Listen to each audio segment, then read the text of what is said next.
Good afternoon, good evening, good morning, whenever you're watching this show. This is a special episode of Mozayk. We usually do it in Creole, but today we're going to do it in English because I believe that my guest is a little more comfortable, and I'm still learning English, but I think we can get through this. My guest is King Kevin Dorival. Bienvenue. Welcome to Mozayk. Well, thanks for having me. Greetings. So, I have been interested in seeing some of the posting that you've done, some of the videos. King Kevin is a author, and I would say a maybe a social media influencer, very much communicating to the Haitian Americans, as him being, as you can tell by his name, Dorival, is definitely of Haitian descent, and he is out there, has a lot of strong opinion, and so I'm going to start with the books because you've written 3 books and you have the 4th one coming, or you've written 4 already? I've actually written 5, 3 published, 1 coming, and the other one is, just about ready to jump the fence, so to speak. So let's speak about these four books that are out there now, because I think that's an interesting point. It is important that we invite writers, because writers are disappearing in the planet. They are disappearing. So even bookstores. In bookstores are disappearing. Black-owned bookstores disappearing. Right. All bookstores, Yeah, definitely. That's true, But I'm sure black-owned. But regardless, all bookstores are disappearing. So when an author comes, I want to promote them, because we have to get our kids to stop putting their phone down and read books, and this way maybe we'll get them motivation. Tell me about the books. Definitely. My first book is called The Courage to Believe, Never Give Up, Keep Moving Forward, which is an inspirational autobiography about my life and how God helped me overcome a lot of adversity in life. I mean, there's so many stories in the book. Many of them are biblical proportions, if you ask me. But long story short, the one section of the book, which is the first chapter, is called Royal Bloodline. Is when I go into detail about my family's history in Haiti. Before my mom passed in 2008, she helped me write that first chapter, going into the family history, learning that my grandfather was actually the chief of security for Papa Doc. So that was very interesting. And so I wish I had a chance to interview him or talk to him about it, but I never really got a chance to. The second book is called 7 Types of Queens, King Desire. That's my bestseller. It's a compare and contrast of ancient queens with the women of today, with the emphasis on African queens. I actually was invited and took part in a major book tour in London, the Kings and Queens book tour. Queen Suzanne, if she's listening, thank you. She invited me after she read the book and contacted me on LinkedIn, would I be interested in being part of that book tour. And it's a book I believe every black woman, especially young girls, should read. There's a lot of great information in it. And also for the men, because it teaches men how valuable and how critical our women are in society back then and even more so now, and why we need to be in the home, in the community to get balance. The third book is called, which is my favorite, not the best-selling book, it should be, will be eventually once it gets on Oprah, is The Winner in the Mirror, Activating Your Superpowers, Mind, Body, and Spirit. It's a book to help give people confidence in themselves and understand how powerful they are, and not to pay too much attention on what the popular beliefs are, but what is your truth, and finding that winner within. So when you look in the mirror, a lot of people may, say to themselves they see a winner, but in actuality they really know they feel like they're losing, or they know they're losing in life. So the book forces you to look at yourself, your true self, and make the adjustments you need to make so that you can start winning and achieving those things that God has called upon your life. Now, the book that's brought me here today on ITTV is called Americas and France's, A 1,000-Year War Against Haiti, Assassination of a Nation. The book is very controversial, has many points about how, from going back down to George Washington, President George Washington, Thomas Jefferson, all the way to Abraham Lincoln, Woodrow Wilson, FDR, George Bush Sr. and Jr., Bill Clinton, President Obama, even down to Joe Biden, the current president, on how they all have a tradition of corruption when it comes to dealing with Haiti, and how they mistreat and have a diabolical plan to destroy Haiti. And there's so much evidence that I've gathered and collected through different books that I've read over the years, ever since college. So this book I've really been working on for the past, I graduated college in 2005, so ever since then I've been working on such a book. My next book was really going to be called Seven Types of Kings, Queens Desire, which is the opposite of Seven Types of Queens. And I was writing about Toussaint, because he's obviously the greatest superhero of all time, real life superhero. And I was writing that book. Actually, I stopped writing it once I realized how severe the situation in Haiti was. So I didn't want to write a book that was just going to get, a lot of popularity and people to buy it. I wanted a book that's actually going to make some change. So the purpose of the 1,000-Year War Against Haiti is to get, to stop this war that the international community have towards Haiti, because they're the first independent black republic in the world. And they've been paying for it ever since then. But not just because Haiti defeated the world superpowers back in the early 18th century, well, late 18th century, but because the fact that Haiti is rich in natural minerals and resources, gold, oil, and iridium. Iridium, for those who don't know, iridium is the most precious metal in the world, one of the most, probably the top two, of the world. 1 ounce of iridium is worth $6,000. Just 1 ounce. A ton of iridium is worth about $28 billion, and they say Haiti has mountains of it naturally. So many people, especially those who are big on history, they look at Haiti and what's going on between Canada, France, and America, and how they're doing Haiti is because they're black and they're punishing them because they fought against the oppressors, they're getting their freedom. Well, a lot of people, that goes above their head is they don't realize Haiti is filthy rich. The media projects Haiti as the poorest country in the Western Hemisphere.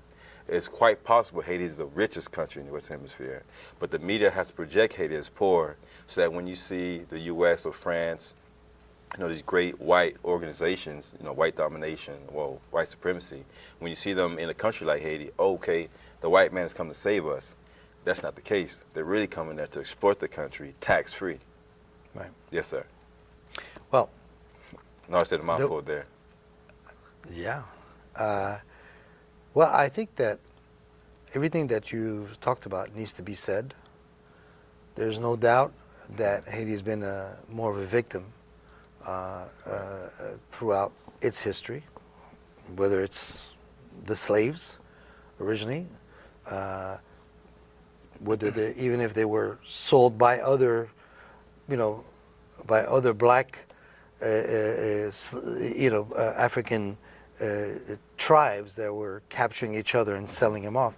Regardless, the business was there, created, with the French and the Dutch and the English and buying them and bringing them to basically enrich Europe. Because as I was telling somebody, today you can go to France and see all these beautiful things that they've built, but that was done on the back of the slaves. Because as you know, because you've done your research, maybe they don't know, but at the time of Napoleon wanting to recapture, after Toussaint basically freed Haiti from the impressing control of France, when he was not able to recapture it, that represented, at that time, Haiti represented 85% of the GDP of France. And that financed all of his wars, all of Napoleon's wars. And everything that they built was on that production of sugar, which at the time was like crack. That's what I called it, right? Yeah, it was crack. Sugar, when they first figure out sugar in coffee, sugar in chocolate, this is amazing. We're talking about 300 years ago. And then that's how sugar became such a big product. And France had the monopoly, basically, on sugar production. Right. So this is how enriched they are. But to be fair, all of the developing countries their economy were based on slavery, all of them.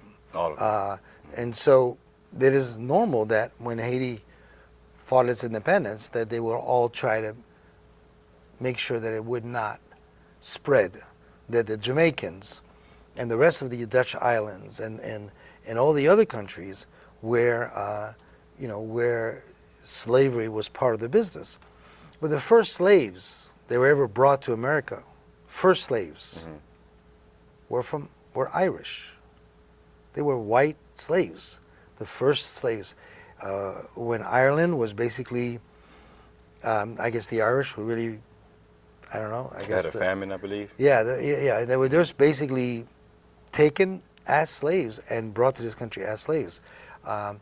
And then, of course, Africa became the new opportunity. And I think maybe science will tell, but it seems that I know that the Africans were much more resistant against the diseases, against yellow fever, which killed off a lot of the French during the war, during the Revolutionary War. So the fact that they were more resistant, I guess because of the weather in Africa, because of the climate, the hot weather and the mosquitoes and what their bodies, the DNAs were, had accustomed to. So effectively, as far as a people, the Africans were able to sustain longer, were stronger on many bases, and that was good news and bad news because you're stronger and you can resist diseases. Right. You're the slave. Put you to work, right? Put you to work. Right. So it's not always good news to be the best. I think that's interesting that you've gone that route and that you presented these things. I think that is so important.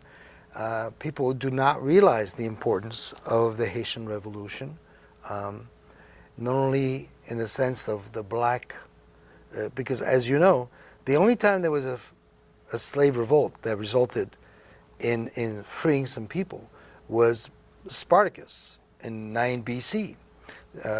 So at that time, as a Roman gladiator, as a slave, right. he fought, and he spent 9 years with his people escaping the Romans, but they still caught him 9 years later. So he wasn't able to create a country or be free. Haitians did it. Right. Haitians, Toussaint took it all the way. He took, almost all the way. He died. Kidnapped. He Right. died. But exactly, as you know, his intention was not to create a new country, because he figured, well, France already recognized blacks for all men to be created equal. So if they really respected their own constitution, their own laws, right. they can't enslave people. But which they don't. No. Same thing with the U.S. Constitution. No, exactly. Right. The French were racist to begin with, so they're never going to apply their own laws when it concerned that their pocketbook would be affected. Because once you eliminated slavery, you eliminated that source of revenue, which indirectly, as you know, created America to double in size if it wasn't for Haitian Revolution. Of course. And that's where the messaging is to the people who are watching, because I think maybe not all Haitians know this. When I pointed out to somebody even today, I said, do you understand that because Napoleon was unable to take Haiti back, when Dessalines and the rest were able to fight him off, because he couldn't bring it back, what does that mean? That means that he was so disgusted, and he couldn't control Haiti, but he had the equivalent of about 13 states that he owned in America, called the Louisiana Territory, not the Louisiana or the state of Louisiana, Louisiana Territory.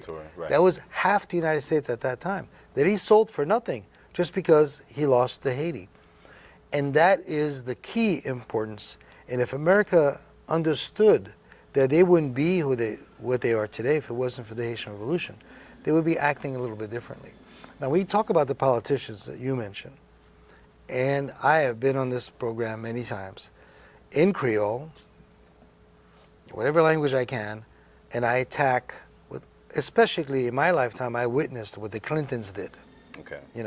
And they are not only responsible for the situation in Haiti. To me, they're at 60 to 70% responsible for Haiti the way it is today, because within the rice situation, correct, where Bill, as you have in your book, and that you're working on now, where his friends were able to sell the rice, and that would be basically undersell the Haitian farmers, creating Latibonite almost into a desert land where they They didn't have any more product.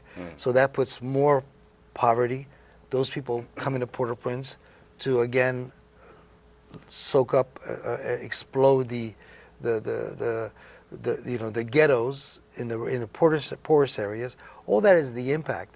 But I think mostly pushing Martelly when he was not to be, he came third, he didn't came second, but because Hillary, Hillary wanted him because they can control him, and in essence, when they brought Aristide back, while they brought Aristide back, they bring all those trucks and all those airplanes, and because at night that uranium they would just be gathering and stealing the uranium. So America stole billions of dollars of uranium during the time of when they brought back Aristide. Correct, and they're still doing it to this day. You made a very good point on the history of Haiti, how critical it is to the United States. The fact that they took so many steps to hiding and I guess you could say blackballing or blacklisting that information. You can actually, back then in the 18th century, 19th century, you can literally be arrested having any type of literature about Haiti or any newspapers articles about the Haitian Revolution.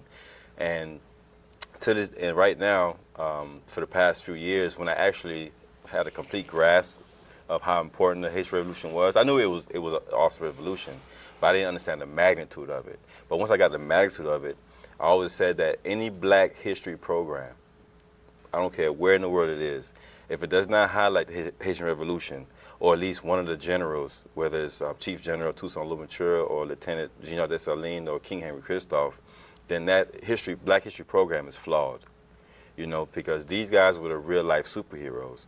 General Toussaint was literally getting ready to take the war to the slave coast of Africa to stop the Europeans from capturing our ancestors and enslaving them. I know you mentioned them, I know you didn't mean it, but you mentioned calling them slaves. I never called our ancestors slaves. They were enslaved. So I always make that correction with people. So for him to have that thought, to take the battle to the slave coast of Africa, that was on some next level type of action there. And once Napoleon got wind of that, and George Washington or Thomas Jefferson, they all collectively decided we must stop him. And Napoleon said we must stop the march of the blacks. That's in his own words. Moving forward with the Clintons, Haiti is 80% farmers. When he passed that farm bill in 1996, he literally wiped out 80% of the farmers, and that's what Haiti is. General Toussaint Louverture said that the black man's liberty and prosperity is tied into agriculture. That's the strength of Haiti. So when Bill Clinton dumped that cheap bleached white rice from Arkansas into Haiti, literally, like you said, wiped out the whole farming industry and impoverished the whole country, literally overnight. And you know what he did? I don't remember the exact year, but he had to do a Congress hearing, a congressional hearing, and he just apologized, said, I'm sorry. And that's it. I'm sorry. Like, really? I mean, after all that damage? And people starving to death and dying. But he didn't stop there. He might have said, I'm sorry. Mm-hmm. But then he threw himself into this battle of, after the earthquake, that he was going to manage the $10 billion given by all these countries to rebuild Haiti. And what did he do with that money? We have no record. We have no idea what happened to that money. We know that the people who got the contracts to rebuild, supposedly rebuild, were friends of his. They were non-compete contracts with no proof of delivering, as long as they invested in Hillary's campaign for president. So they once again, they, the history with the Clintons starts with the fact that they came to Haiti on their honeymoon, and they went to Beauvoir, Max Beauvoir, the voodoo priest, and sold their soul for power. Really? Yeah, that was what they did. They actually went. I know about the honeymoon. I didn't know about the Max Beauvoir. I'm not surprised. I'm not well. And they used the forces of evil to get, and they worked because he became president. And she came this close. Thank God she did not win. But these people are evil. Correct. And they're walking around, as dignitaries and college and professors and all these, they have all these, but they should be in jail. And the wrong people they're trying to put in jail while the real people should be. Let's talk about you naming yourself king. How did that come along? Long story short, actually, there's two components to it. I was going to a breakfast with a good friend of mine. So I'm the godfather of his oldest son, Kerry Raphael, Isaiah, and I was running late for the breakfast because I had a client to go see, and I just couldn't make it at that time. So when I got to the breakfast, I called him and said, hey, go ahead without me. I'll just catch up with you guys later. Save me a plate. And by the time I got there, I seen that no one ate anything. So I was like, why you guys ain't eat yet? Because I was running like, I think 20, 30 minutes late. It's like, well, we had to wait for the king. And so I kind of took a liking to that. And when I was in college, in my African Studies course, Dr. Becky Betts, she was the professor, and we all had to pick a country in Africa to do a project on. I think the class might have been about 35 students. It wasn't a big class, but we had to literally protest to get this African Studies course at Fulton Atlantic University because they didn't have any. But we were learning about European history, Asian history, Hispanic history. Where's the African history? That was our argument. So they finally gave it to us, and we did the project. And I told her I wanted to do a project on Kenya. She's like, why Kenya? And I was like, well, that's the one I chose. I don't know. It's like, well, you're gonna do the homie because I know you don't know your history. And so when I had to do that project, there was a enlightenment that took place. Sort of like how when General Toussaint realized that he was going to be the leader to lead the revolution. Like this was his destiny. I felt as if that there was a greater calling to my life once I realized who my ancestors were. So in the country of Dahomey, which what Dr. Becky Pitts made me select and do, is today's Benin. Dahomey was a warrior kingdom. If you've seen the movie The Woman King, that's the tribe that they were depicting in that movie with Viola Davis. Great movie, by the way. And so once I realized this was a warrior kingdom, and it made sense to me why they fought so bravely, against the French and Spanish and Britain, and why they won. It was the perfect storm. You have about 500,000 enslaved Africans against maybe a few thousand Frenchmen. Why wouldn't you fight to get your freedom? And you greatly outnumber the enemy. And so so once I did the project, or the presentation, we had I think each student had 7 minutes, and 7 minutes wasn't enough. I was like, I want to go more. This is it. And the class, and to be honest, I wasn't the only one that was excited about the presentation they did. Everyone was excited. Maybe I was a little more. But at the same time, that really changed the trajectory of my life on how I viewed myself. And from then on, I said, no, you're not going to call me King Kevin. Well, you're not going to call me Kevin, you're going to call me King Kevin. Or before it was Oba Kevin, because Oba means king, and I'm in Dahomey. So that's where the whole name came along. I always had a sense of, not necessarily I was better than everybody, but I always had a sense that a lot of things are beneath me, So it just made sense. Right. Well, we are a product of our ancestors, our DNA, so there's no doubt that if you feel that this was, God put that teacher on your path to bring you home, and so it doesn't happen by accident. Oh, sure. So I don't know, at what point did you find religion? Were you, since you were young, in that God-raising situation, or did that come later on in life? Great question. My mom, rest in peace, Queen Rosette, she was a lead choir singer, and we always had to be in church. If the church was open, we were there, So I have a Christian Baptist background, but as I got older, I would say I'm 43 now, but about the age of 29, 30, I realized that, a lot of things that I was taught regarding Christianity was something forced on our ancestors. So I made the decision to find my own path. So I like to consider myself a born-again African spiritualist, which means that I'm in my right mind and in the right spirit. I don't cling to any particular religion, but I still do read the Bible every now and then. Well, probably more often than now and then, but what I find interesting, what I've been able to do is take African spirituality and connect it with the lessons I've learned in being a Baptist. And there's a lot of great correlations there. I'm a man of faith, and I believe in miracles. The Haitian Revolution was a miracle. That was a mission impossible, made possible through the leadership and the bravery of the women and men who took part in it. And so, just like in today, or any history book, what's the point of reading the Bible or any history book if you can't use that information and apply it to your life today, or even as a community? And today, Haiti needs another miracle. And so that's why I wrote the book, Americans and Francis, A 1,000-Year War Against Haiti, Assassination of a Nation. I wrote it so that African Americans, I didn't write it for Haitians, by the way. I wrote that book for African Americans, those of the diaspora here in America, because the African Americans are probably one of the biggest or richest populations in the world, I would say. I hope I'm saying that right. But very wealthy group of people, You mean trillions of dollars worth. the African Americans that have succeeded in America, their value in as far as the riches that they have, the money, the value of the money that they have, is probably in percentage much higher than those in Africa, as far as percentage-wise, as far as because of the source of revenue, being America being the kind of country that people can generate a lot more money. I'm not sure. There are very rich people in Africa. Don't get me wrong. Oh yeah, plenty. But Plenty. the Jay-Z's or the Michael Jordans of the world, probably have more money in their account than some. There are 50 black African countries.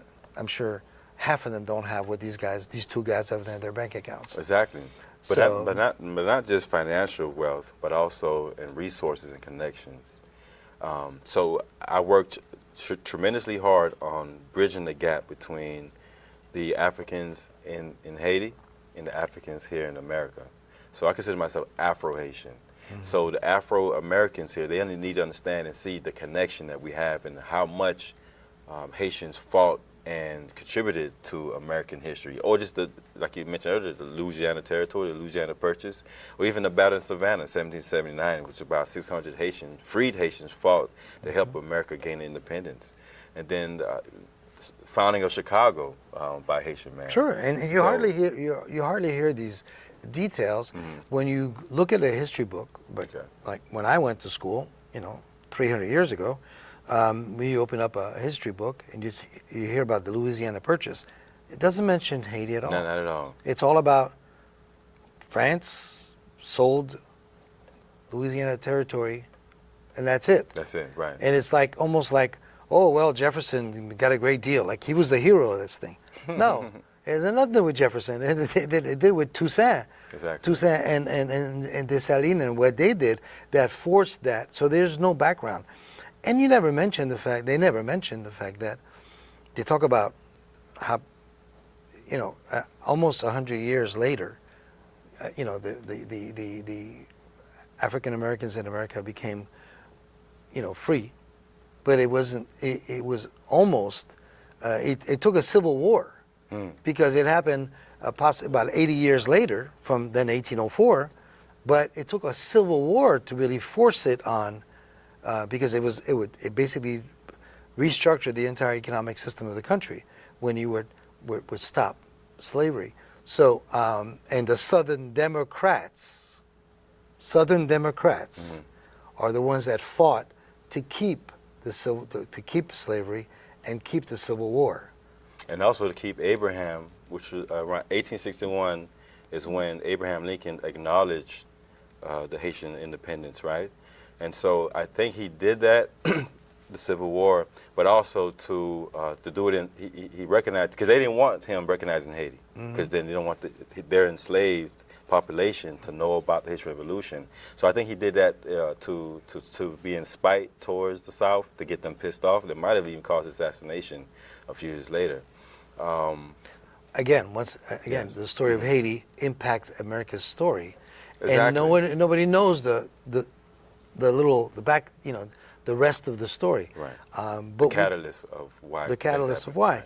Right. But that whole time, 1804 to 1864, that whole time Haiti always said, this is if you come here and you're free. If you are a slave somewhere and you get away and you come here, Right. you are free. So there was really the only place that anyone who wanted to escape slavery, white or black, because they were white slaves White too. slaves, correct.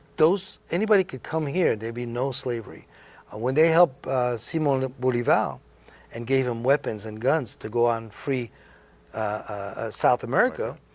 And he did, but the deal was, all we want you to do is make sure that you end slavery when you free these countries in South America. And he did several of them, Venezuela, Bolivia, which is named after him. But you know what? He didn't do it. He didn't do it. To make that even worse, when he had what is it called? I want to say the Congress of Panama, but there's another name for it. It was the United States of South America, or something like that. There's a huge Congress, huge committee meeting amongst all the top nations of the world. Everybody was invited, except for Haiti. Right. And Haiti's the one that backed him, not just once, but twice, Right. to gain independence in South America. Exactly. And so when I read that, I'm like, wow, that's the huge betrayal. That's not the only betrayal. There's a culture of betrayal towards Haiti. It's like you can do whatever you want to do to Haiti and just get away with it. Right. And so that's why I hope to shed some light with the book. And that is the purpose of the book. So Correct. We want to be able to definitely help you with that. I believe you created a GoFundMe situation for helping you producing the book. Correct. Well, not necessarily to help produce the book, but go ahead. Say what you about to say. You about to ask me something. No, I was going to say just look at the camera. Oh, and, yes. And tell all the people there how they can help you with the project that you want to share with. Yes, actually right now I am on tour called the Black Legacy Tour. Stop the War Against Haiti. It's a campaign that I started in Chicago last year, Memorial Day in 2022. It's still going on to today. And the purpose of the GoFundMe is to assist with the tour to continue going to different cities around the country and hopefully also around the world. And the Stop the War Against Haiti, we're working on towards marching in D.C., marching on Washington. Hopefully we get about 100,000, 200,000 people, white, black, yellow, whatever, that are humanitarian. This is a human rights campaign. Also, we're using the funds so that we can lobby on Capitol Hill, because you got to lobby. That's how the big tobacco companies, the beer companies, the motor car companies, they all lobby to get these policies changed. We're working towards changing that 1996 Farm Bill, which is on the floor right now in Congress, to change that Farm Bill so that what Bill Clinton started in 1996 was stopped, which is pouring all that cheap bleached white rice, which they call Miami rice, because the rice goes from Arkansas to Miami, ports of Miami, stamped, and then brought to Haiti, because it literally crippled and killed the economy of Haiti. Our people are a strong people. However, they're losing their spirit because they're literally dying probably by the hundreds of thousands per day. And as a matter of fact, there's nearly 1.5 million Haitian children today, as we speak right now, living on the streets, no shoes, being, trafficked for sex and also for their organs, et cetera, et cetera. Again, with the support of Hillary Clinton, as she has a whole network of pedophilia orphanages worldwide that she's been funding, and that's how she does the leverage in controlling people. But I think your 1.5 is probably low because the population of Haiti is probably 11 million now. Correct. And so at 11 million, and it's mostly, I would say 40% under the age of 20. Very young population. Because of the age and the lack of health care, they die younger. So you're looking at 40%. You're talking about 4 to 5 million under 20. I can guarantee you it's more than 1.5 that are. Well, it's not even talk about poverty level, because American poverty level is nothing. You actually in California, if you make less than if you make $100,000 a year, you're at poverty level in California. Wow. Okay, Right. that's the It's future. crazy over there. That's the future of America, unfortunately. But anyway, I think that what's important is that the work that you're doing, Correct. and people can support you and help you. So let them know how to help you. Yes, you can support by going to my website, kevindorival.com, which you will find the GoFundMe link, which is Stop the War Against Haiti. Or you go straight to GoFundMe and search Stop the War Against Haiti, and you'll see the information. We also have a petition, because on July 9th, there's a global march taking place around the world. Every major city around the world is going to do a march around noontime. And so all the information you can find on my website. And I did say 1.5 million, but that's a minimum 1.5 million. Right. But it's up possibly past 2 million. The fact is, I'm a father as well, most importantly. I'm a papa bear. And so before I even had children, I empathized with what's going on with my fellow, brothers and sisters in Haiti. But now as a father, I couldn't imagine my daughters not being able to have, food to eat, or Pampers, or even being loved and having attention that they deserve. So we owe it to ourselves to create a better future for Haiti. I don't have all the answers. I'm not saying that I do, but I do know this. We need to change that policy that Bill Clinton started so that Haiti can start growing its own rice and compete on the international market competitively. Mm-hmm. If Haiti can do that, then it can feed itself. Haiti has more than enough resources to feed itself and to be productive, just like any other Caribbean nation, or any nation in the world for that matter. But as long as the foreigners control Haiti, they will always put puppet presidents like Jovenel Moïse, rest in peace, unfortunately the way he died, or Sweet Mickey, and these other characters. We need someone who cares about the people and not just about the money. I can tell you my history when I was in Haiti. Yes. There was one guy that became president, and I worked his campaigns. I became very close to him, and that was Maniga. And he was the hope. He really was somebody in a situation that Haiti would not be the way it is today if he won that election, but the Americans, knowing that he was a social democrat, decided not to support him and let him fall. And he lasted just a few months, 7 months before he was, before a coup happened and he had to leave the country. But he was the only one that had the capacity. He was a historian, he was a professor, but his goal was to be known as the great Haitian president. When that's okay with me. If that's what your goal is, that means you're going to do good stuff. But everybody that came after that was a demagogue. Aristide was the worst thing we ever could have hoped for. I guarantee you. I saw him in action. The worst thing you could ever hope for was Aristide. Then every idiot that came from that point on all the way through, not one that I have any respect for, especially that carnival dancer, the idiots that have been to power so far. And usually you don't get to be president unless the U.S. approves of you. You know why? Because they want to be able to control you. Because the U.S. owns Haiti. Yes. They literally, since 1915, the occupation 1915, 1934, there's a treaty called the Haitian-American Treaty of 1915. They literally recolonized Haiti, and no one really knows that.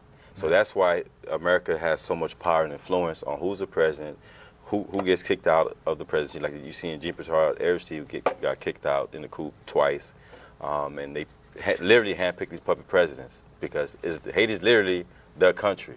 At least they think. And we need and that's why I made that video. Stop celebrating Haitian Flag Day until we get the sovereignty back. I understand that. Yes, sir. But here's my point.